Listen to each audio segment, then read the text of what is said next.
25% судалж авах тохиролцсон юм байна. Нэмэлт гэрээгээр. Тэгээ гүйцэтгэл олгоноос нь 25% судалж үлдэх юм уу? Та тэгэл тохирсон хоорондоо. Тийм, нэмэлт гэрээнд байж тохирсон. Гүйцэтгэл олгоноос 25% судалгуулаа тий. Тэгээ өөрсдөө тэгээ тохирсон юм шүү дээ. Та болохоор дуу мөнгө олгоцсон гэдэг. Танах болохоор бүрэн олгосон гэж байгаа шүү дээ. 25% судалгаад байгаа нь болохоор анхны хийсэн гэрээнийхэн нэмэлт нөхцлөөрөө баталгаануудаа хасж агаад гүйцэтгэлийн баталгаа дээр урсгал төлбөрийн баталгаа дээр хасаад 25% судалж авсараад 25% хамгийн сүүлд чиглүүлэх нөхцөлтэй юм. Тийм. Сүмбэрт самбахын хийсэн гүйцэтгэлийн тайлангаар танах компанида шалгуулаад Солонгосоос авч байгаа шүү дээ. Тэгэхээр гүйцэтгэл бол тоо хэмжээл хоорондоо нэг байх ёстой шүү дээ. Гэхдээ нөгөө манайх Илсон компани цаашаа нийслэлээс гүйцэтгэл авахдаа нийт нөгөө нийслэлтэй байгуулсан гэрээнээс дүнгээсээ гүйцэтгэл авдаг юм шиг байна. Энэ юу болохоор зүн бол тийм ажлын хэлээ тоо хэмжээ бол тоо хэмжээ зүрхгүй үзлээ. За тэгэхээр гэрээнийхэн тоо хэмжээг нь хараад байгаа.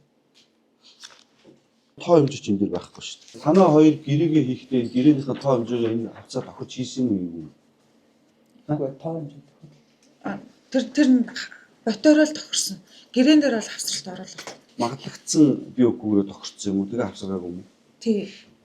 Хавцралтаа ер нь бол яг энэ хоёр гэрээн дээр бол хавцралтаа оруулж ирээгүй шүү дээ. Зөвхөн зургийн гэрээнээс үндсэн гэрээнээс харах юм бол тэгэхээр нөгөө гэрээний нийт үнийн ажлын тоо хэмжээ тохироод тэрнээсээ дараа нь салгаад тодорхой одоо цонх тодорхой ажлуудыг хасаад үлдэгдэл буюу 60 дээр дахиад тохироод нэмэлт гэрээ тэр гэрээн дээр болохоор нөгөө урьдчилгаан дээр веб хийгээд харилцан тохирч байхгүй болгонгуудаа тэрийг гүйцэтгэлээс суудах байдлаар аваад ингээд хөрөнгөлөг болгож үүсгэе. 6 сая гранта болгонгууд нь 10 болгож багасгах гэсэн ийм л үнцэн байна. Хавцралт туур ажлын тоо хэмжээгээ тэгвэл магадлагдсан тоо хэмжээгээр байгаа гэсэн үг ботороо. Тийм. Ботороо. Тэр нь хаана вэ? Шивээ эднээсээ IPC дөрөв нь харахын тулд дөрөв үнэн хэмжиж чинь үүдээ чинь тоо хэмжээндээс тулгуурлаа шүү дээ. За IPC дөрөв нь аа би дөрөвийг авчих тэгэл болоо.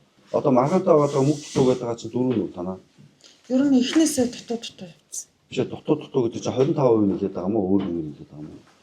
25% ч бол та гэрээрээ судалах хэрэгтэй биш үү? Тэгээд чинь дутуу шугасаал гэрээрээ судалах хэрэгтэй шүү дээ. IPC 4 чинь хамгийн сүүл та хэдийн мөнгө авчаад дутуугаад байгаа юм. IPC 4 дээр чи хараад энэ тоо хэмжээгээр мөн байна уу? Тэгээд нэхэмжлээд эднийг баталгаажуулсан бол гэрээнийхэн дагуу бусад судалтуудаа судалгаад зөвшөөрсөн 25% судалгаад бос мөнгө танах өгсдөө шүү дээ. Тийм үстэй. Тий. Тэгэл болоо. Тэр ондоо маргаан байна уу? Тэрийг аач. Би бусад хувийн компаниудын нууцтай ч юм гэрээлөө орох гэдэг тийм эрхцүүж байхгүй, шаардлага байхгүй. Хамгийн гол нь хэн одоо яг энэ асуудал дээр худлаа яриад байна гэдэг л засаг дарга намайг томилж авсан учраас би тэр анхны мөнгөний зүрэн дээр харах гээд байгаа. IPC 4-ийнхөө эхний нүүр хавцсан байгаа юу? Нөгөө гол баталдаг тоо хэмжээтэй ямар форматаар явж байна? Тэрийг л харчих. Бусдууд нь хавцралтууд нь задаргаанууд нь хэрэггүй надаа. Нийслэл рүү өгсөн нь. Танаа хоорондынхаа нь. Манайх бол хэвлэлтэй. Манайхаас өгсөн IPC-г захирлаа би танд хэлээд байна шүү дээ. Та эднээс мөнгө дутуу авчлаа гэдэг байгаа шүү дээ. Тэгээ сүүлийн IPC 4-ийг чинь би харчих гээд байна шүү дээ.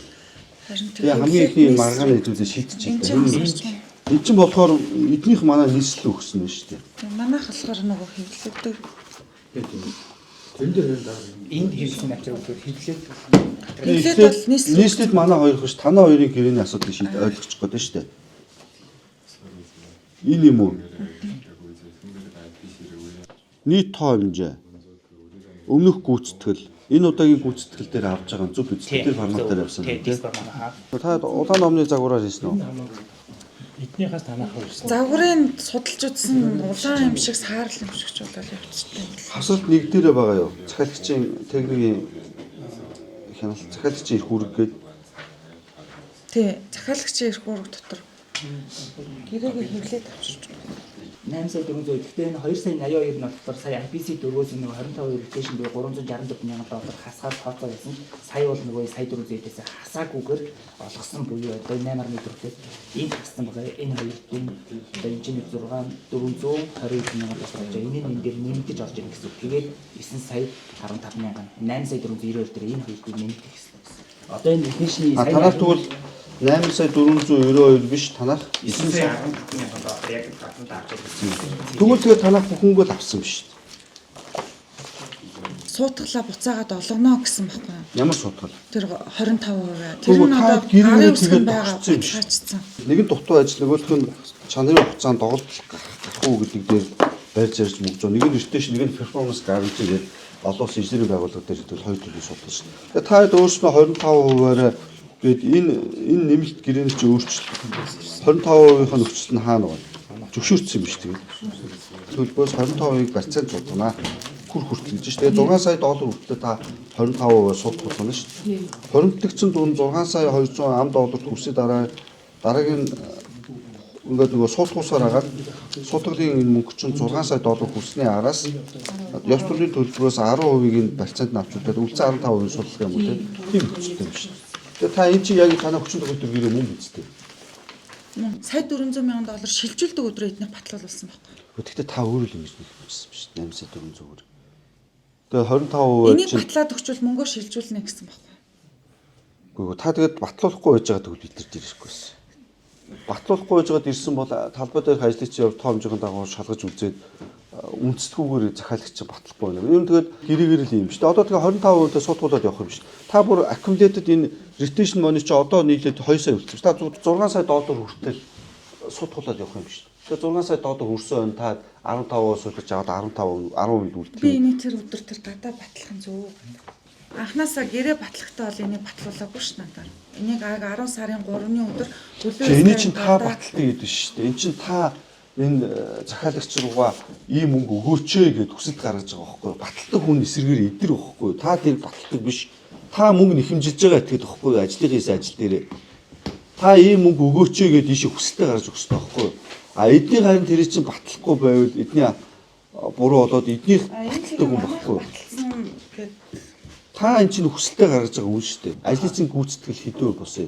Манайх 22%. Гэхдээ 14%. За наа IPC 4 батлагдсан. Батлагдсанаар хэд байгаа? 14.4. А тэгээд танах 65 сая долларын гэрээтэй шүү. 60 сая долларын гэрээнээс хамгийн энгийнээр бодох юм бол шууд 14.4-ийг бодоод 25% нь хасаад урьдчилгаа таад судгуулсан шүү. Тэгэхэд наад үн чинь ер нь бол гарч ах хэрэгтэй гэсэн шүү. Тон биш юм байна. Яг таны хэлдгээр гараад илүү орчлоо. Гараад үн тэгвэл тэгээд ямар ч асуудал байхгүй шүү.